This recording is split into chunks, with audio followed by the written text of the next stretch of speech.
Hello friends, പത്തരമാറ്റിൻ്റെ പുതിയ എപ്പിസോഡിലേക്ക് എല്ലാവർക്കും സ്വാഗതം. നമ്മുടെ ചാനൽ ആരും സബ്സ്ക്രൈബ് ചെയ്തിട്ടില്ലെങ്കിൽ ഒന്ന് സബ്സ്ക്രൈബ് ചെയ്യണേ. അപ്പോൾ ദേവയാനിയെ പറഞ്ഞ് മനസ്സിലാക്കാൻ വേണ്ടി അജയനും ജയനും ഒക്കെ ശ്രമിക്കുന്നുണ്ട്, പക്ഷെ നടക്കുന്നില്ല. ആ സമയത്താണ് അനി അങ്ങോട്ട് കയറി വരുന്നത്. അപ്പോൾ അനി അങ്ങോട്ട് കയറി വരുമ്പോഴേക്ക് എല്ലാവരും അവിടെ ദേഷ്യത്തിലാണല്ലോ. അന്നേരത്തേക്കും അജയൻ ചോദിക്കും, നീ ഇതുവരെ എവിടെയായിരുന്നടാ? നേരം പറയും, ഞാൻ എൻ്റെ ഫ്രണ്ട്സിൻ്റെ കൂടെ ആയിരുന്നു, അവരോട് സംസാരിച്ചൊക്കെ ഇരിക്കുമായിരുന്നു എന്ന് പറയും. എല്ലാവരുടെ മുഖം കാണുമ്പോൾ അത്ര പന്തിയല്ല എന്ന് തോന്നുന്ന അനി ചോദിക്കുന്നുണ്ട്, ഇതെന്താ പറ്റിയ വല്യമ്മയ്ക്ക്? മുഖത്ത് ഭയങ്കര ദേഷ്യമാണല്ലോ, എന്താ കാര്യം എന്ന് ചോദിക്കും. ഓ, അവനൊരു കുശലം ചോദിക്കാൻ വന്നേക്കുന്നു.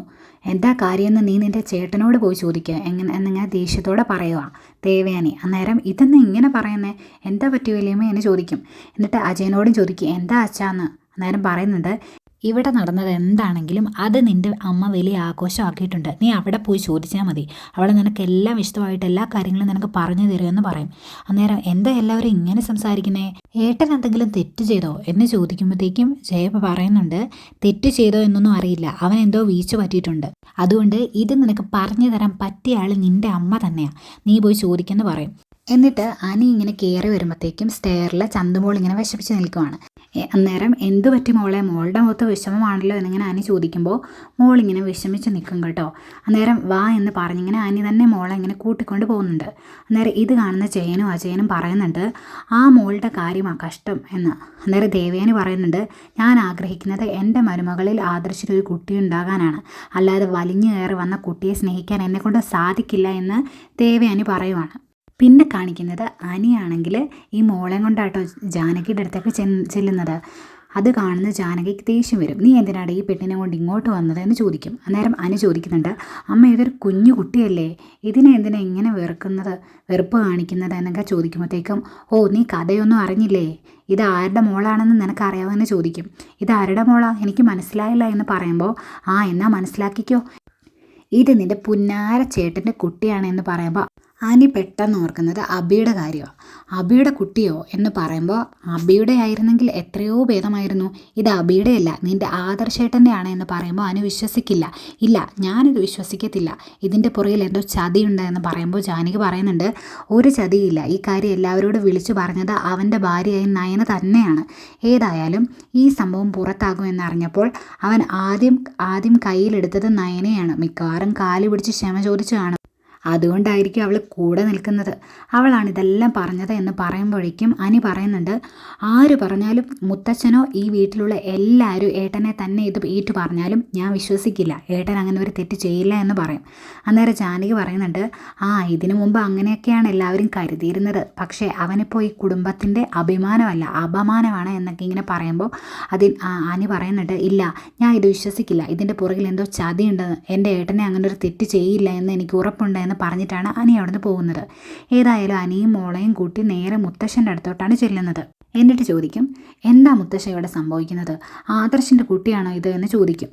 അന്നേരത്തേനും മുത്തശ്ശൻ ചോദിക്കും, അതെന്താ നീ അങ്ങനെ ചോദിച്ചത്, നിനക്കെന്താ തോന്നിയത് എന്ന് ചോദിക്കുമ്പോൾ അനി പറയുന്നുണ്ട്, ഇല്ല ഒരിക്കലും അങ്ങനെ ഒരു കാര്യം സംഭവിക്കാൻ ഇടയില്ല, കാരണം ഏട്ടൻ്റെ ജീവിതത്തിൽ ഒരു രഹസ്യവുമില്ല, എല്ലാ കാര്യങ്ങളും എന്നോട് ഏട്ടൻ തുറന്നു പറയാറുണ്ട്, അതുകൊണ്ട് തന്നെ ഏട്ടൻ ഇതുപോലൊരു തെറ്റ് പറ്റിയ എന്ന് ഞാൻ വിശ്വസിക്കില്ല എന്ന് പറയുമ്പോൾ മുത്തശ്ശൻ പറയുന്നുണ്ട്, അത് നിനക്ക് ഉറപ്പുണ്ടല്ലോ, ആ ഒരു നിലപാടിൽ തന്നെയാണ് ഞാനും, അതുകൊണ്ട് അവൻ്റെ അമ്മ ഉൾപ്പെടെ അവനെ തള്ളിക്കളഞ്ഞവരുടെ കൂട്ടത്തിൽ നീ കൂടരുത്, ചോദ്യവുമായിട്ട് അവൻ്റെ മുന്നിലോട്ട് ചെല്ലരുത്, അവനെ നീ വെറുക്കരുത് എന്നൊക്കെ പറയുമ്പോൾ അനി പറയുന്നുണ്ട്, ഞാനെന്തിനാ വെറുക്കുന്നേ, എൻ്റെ ഏട്ടൻ തെറ്റൊന്നും ചെയ്യില്ല എന്ന് എനിക്ക് ഉറപ്പുണ്ട്, അതുകൊണ്ട് ഞാൻ എൻ്റെ ഏട്ടനെ വെറുക്കില്ല എന്ന് പറയും. അന്നേരം മുത്തശ്ശി പറയുന്നുണ്ട്, ഇതൊരു പാവം കുട്ടിയാണ്, ഇനിയിപ്പോൾ ഇവിടെയുള്ള എല്ലാവർക്കും കുട്ടികളാകും, ഇപ്പോൾ തന്നെ അബിക്ക് കുട്ടിയായി, അതുപോലെ നിനക്കും ആദർശനും ഒക്കെ കുട്ടികളാകുമ്പോൾ അവരുടെ എല്ലാം ചേച്ചിയായിട്ട് ചന്തുമോൾ ഇവിടെ ഉണ്ടാവും എന്ന് പറയും. അന്നേരം മുത്തശ്ശൻ ചോദിക്കുകയാണ്, അത് നേരാലോ, വിവാഹം കഴിഞ്ഞിട്ട് ഇത്രയും കാലമായി എന്നിട്ടും ഒരു വിശേഷമോ ഒരു സന്തോഷ വാർത്തയോ നിങ്ങൾ കേൾപ്പിച്ചില്ലല്ലോ എന്ന് ചോദിക്കുമ്പോഴേക്കും അനി പറയുന്നുണ്ട്, വിവാഹം കഴിഞ്ഞതിന് ശേഷം എൻ്റെ ജീവിതത്തിൽ ഒരു സന്തോഷവും ഇല്ല, പിന്നെ ഞാൻ എങ്ങനെയാണ് നിങ്ങളെ സന്തോഷ വാർത്ത കേൾപ്പിക്കുന്നത് എന്ന് ചോദിച്ചിട്ട് അനി അങ്ങ് പോവാട്ടോ. പോയി കഴിയുമ്പോൾ മുത്തശ്ശൻ പറയുന്നുണ്ട്, അവൻ്റെ സംസാരം കേട്ടിട്ട് അവനും ഭാര്യയും രണ്ടായിട്ടാണ് കഴിയുന്നത് എന്ന് തോന്നുന്നു. ഇങ്ങനെ പോയാൽ ശരിയാകില്ലല്ലോ എന്നിങ്ങനെ പറയും. എന്നിട്ട് വിഷമത്തോടെ പറയുന്നുണ്ട്, എൻ്റെ കൊച്ചുമക്കൾ ബന്ധം വേർപെടുത്തി ഇങ്ങനെ നിൽക്കുന്നത് എനിക്ക് ആകെ സങ്കടമാണ്. എനിക്കതിനെപ്പറ്റി ചിന്തിക്കാനേ പറ്റില്ല എന്ന് പറയുമ്പോൾ മുത്തശ്ശി പറയുന്നുണ്ട്, അങ്ങനെ പറഞ്ഞിട്ട് കാര്യമില്ലല്ലോ. നമ്മുടെ കുടുംബത്തിൽ അങ്ങനെ ഒരു കീഴ്വഴക്കം ഇല്ല എന്ന് പറഞ്ഞാലും കാലത്തിനനുസരിച്ച് നമ്മൾ മാറണം, അല്ലെങ്കിൽ അത് നമുക്ക് വേദനയെ നൽകുള്ളൂ എന്ന് മുത്തശ്ശനോടായിട്ട് ഇങ്ങനെ പറയുന്നുണ്ട്. പിന്നെ കാണിക്കുന്നത് ആദർശിൻ്റെ അടുത്തോട്ട് ചെല്ലുവാണ് അനി. എന്നിട്ട് പറയുന്നുണ്ട്, ഏട്ടൻ്റെ മനസ്സിൽ കിടന്ന് ഇത് ഉരുകിയിരുന്ന കാര്യം ഇതാണല്ലേ, ഞാൻ അറിഞ്ഞു എന്ന് പറയുമ്പോൾ നീ എന്നെ കുറ്റപ്പെടുത്താൻ വേണ്ടിയാണോ വന്നത് എന്ന് ചോദിക്കുമ്പോൾ ഞാൻ എൻ്റെ ഏട്ടനെ കുറ്റപ്പെടുത്തില്ല. കാരണം എൻ്റെ ഏട്ടൻ്റെ ജീവിതത്തിൽ യാതൊരു തെറ്റും സംഭവിച്ചിട്ടില്ല എന്ന് എനിക്ക് ഉറപ്പുണ്ട് എന്ന് പറയുമ്പോൾ ആ ദൃശ്യം ഭയങ്കര സന്തോഷമായിട്ട് അനി ഇങ്ങനെ ചോദിക്കുന്നുണ്ട്, ഇതിൻ്റെ അകത്ത് എന്തോ ചതി നടന്നിട്ടുണ്ട്, അത് കണ്ടുപിടിക്കണ്ടേ എന്ന് ചോദിക്കുമ്പോൾ ഇതെങ്ങനെ അവസാനിപ്പിക്കണം എന്നെനിക്കറിയാം, അത് എങ്ങനെയെന്ന് നീ എന്നോട് ചോദിക്കരുത്, അതിനൊരു അവസാനം കാണാൻ ഞാൻ തീരുമാനിച്ചിട്ടുണ്ട് എന്ന് പറയും. അന്നേരം അനി പറയുന്നുണ്ട്, ഇതിൻ്റെ പുറകെ കളിച്ചത് അബിയാണ് എന്ന് എനിക്ക് നല്ല സംശയമുണ്ട്. നിങ്ങൾ എന്തിനാ അന്ന് അനഘയുടെ അമ്മ ചന്തുമോളെ അമ്മയെ കാണാൻ പോയപ്പോൾ അബിയെ കൂടെ കൂട്ടിയത് എന്തിനാണെന്ന് ചോദിക്കും. അന്നേരം ആദർശ് പറയുന്നുണ്ട്, അതിനവനെ തെറ്റു പറയാൻ പറ്റില്ല, അങ്ങനെ പോയപ്പോൾ അവനെ വിളിച്ച് കൂടെ കൂട്ടിയത് മുത്തച്ഛനാണ് എന്ന് പറയും. അന്നേരം പിന്നെയും സംശയമാണ് എനിക്ക്. അന്നേരം അനി പിന്നെയും ചോദിക്കുകയാണ്, അതല്ല, നിങ്ങൾ അവിടെ ചെന്നപ്പോൾ എങ്ങനെയാണ് ആദർശിൻ്റെ ഫോട്ടോ ആ ഭിത്തിയിൽ കണ്ടത്? അതെങ്ങനെയാണ് അത് സംഭവിച്ചത്? എനിക്കറിയില്ല, അതുകൊണ്ടാണ് ഞാൻ പറഞ്ഞത് ഇതിൻ്റെ പുറകിൽ എന്തൊക്കെയോ കളികളുണ്ട് എന്ന്. അന്ന് അവിടെ ചെന്നപ്പോൾ ഞാനാണ് ചന്തുമോളുടെ അച്ഛനെന്ന് അവിടെ നിന്നവരെല്ലാം പറഞ്ഞു. പിന്നെ വേറെ നിവൃത്തിയില്ലാതെ വന്നപ്പോൾ കുട്ടിയെ മുത്തശ്ശൻ കൂടെ കൂട്ടിയതാണ് എന്നും ആദർശ് പറയുന്നുണ്ട്. അന്നേരം അനി പറയുന്നുണ്ട്, എൻ്റെ സംശയം മൊത്തം അബീനയാണ്. ഏതായാലും DNA ടെസ്റ്റ് നടത്തിയിട്ടുണ്ടെങ്കിൽ നമുക്ക് ഇതിൻ്റെ സത്യാവസ്ഥ അറിയാൻ പറ്റും. അങ്ങനെ റിസൾട്ട് വന്നാലും എൻ്റെ ഏട്ടൻ തെറ്റുകാരനായിരിക്കില്ല എന്ന് എനിക്ക് ഉറപ്പുണ്ടെന്ന് പറഞ്ഞിട്ട് അങ്ങ് പോകാൻ തുടങ്ങുമ്പോൾ വീണ്ടും ഇങ്ങനെ ഒന്നുകൂടെ തിരിഞ്ഞു നിന്നിട്ട് അനി വീണ്ടും പറയുന്നുണ്ട്, എനിക്ക് എൻ്റെ ഏട്ടനെ ഭയങ്കര വിശ്വാസമാണ്. ഞാൻ ഒരിക്കലും എൻ്റെ ഏട്ടനെ ഇങ്ങനെ തള്ളി പറയുകയില്ല, അവിശ്വസിക്കുകയില്ല. പക്ഷേ എന്നെ വിശ്വാസമില്ലാത്തത് ഏട്ടനാണ്. അതുകൊണ്ടാണല്ലോ അനാമികയുടെ പല ഫോട്ടോസും വീഡിയോസും ഞാൻ കാണിച്ചിട്ട് പോലും ഏട്ടൻ അത് വിശ്വസിക്കാതെ എന്നെ കുറ്റപ്പെടുത്തുന്നത് എന്നൊക്കെ പറഞ്ഞിട്ട് അനി അങ്ങ് പോകുമ്പോൾ ഇത്തിരി വിഷമമാവുന്നുണ്ട് ആദർശിന്. ഏതായാലും അനി നേരെ നയനയുടെ അടുത്തോട്ടാണ് ചെല്ലുന്നത്.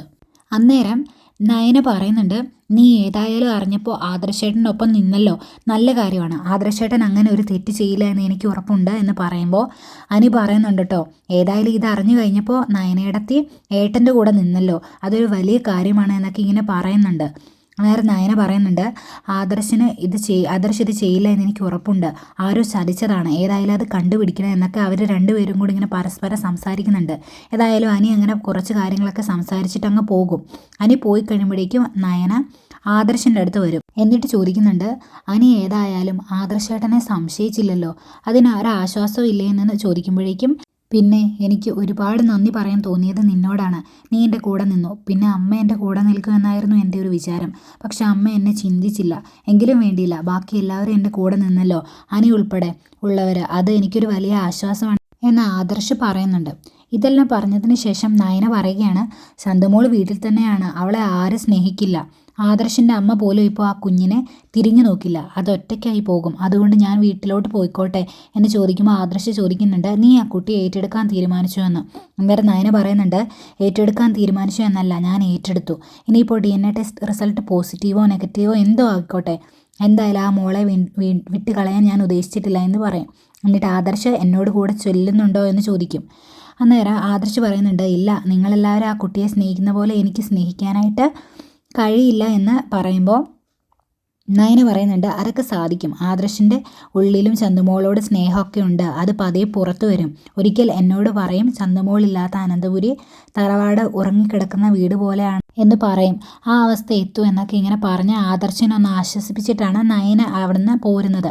നയന അനന്തപുരിയിലേക്ക് വന്ന് കയറുമ്പോഴേക്കും കാണുന്നത് മോള് തനിച്ച് ആരും ഇല്ലാണ്ട് ഇങ്ങനെ വിഷമിച്ച് കളിക്കുന്നതായിട്ടാണ്.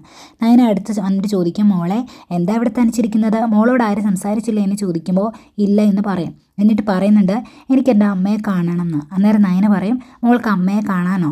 ഏതായാലും എനിക്ക് മോളുടെ അമ്മയെ കാണണം, അതുകൊണ്ട് ഡ്രസ്സൊന്നും മാറാൻ നിൽക്കണ്ട, ഇനി അതുകൊണ്ട് നമുക്ക് മോളുടെ അമ്മയുടെ അടുത്തേക്കൊന്ന് പോയാലോ എന്നിങ്ങനെ ചോദിക്കുന്നു. അന്നേരത്തേന് ദേവയാനി മുകളിൽ നിന്ന് സ്റ്റെയർ ഇറങ്ങി വരുന്നുണ്ട്. ദേവയാനി അത്യാവശ്യം നല്ല ദേഷ്യത്തിലാണ്. അപ്പോൾ ദേവയാനി നോക്കിക്കൊണ്ടിരിക്കുന്ന നയനെ കാണിച്ചുകൊണ്ട് ഇന്നത്തെ എപ്പിസോഡ് അവസാനിക്കുന്നത്. അപ്പോൾ ഇതിൽ നല്ല എപ്പിസോഡായിട്ട് നമുക്ക് നാളെ കാണാം. നമ്മുടെ ചാനൽ ആരും സബ്സ്ക്രൈബ് ചെയ്തിട്ടില്ലെങ്കിൽ ഒന്ന് സബ്സ്ക്രൈബ് ചെയ്യണേ. അതുപോലെ ലൈക്ക് ചെയ്യാനും ഷെയർ ചെയ്യാനും മറക്കല്ലേ. അപ്പോൾ ഓക്കെ, ബൈ ബൈ.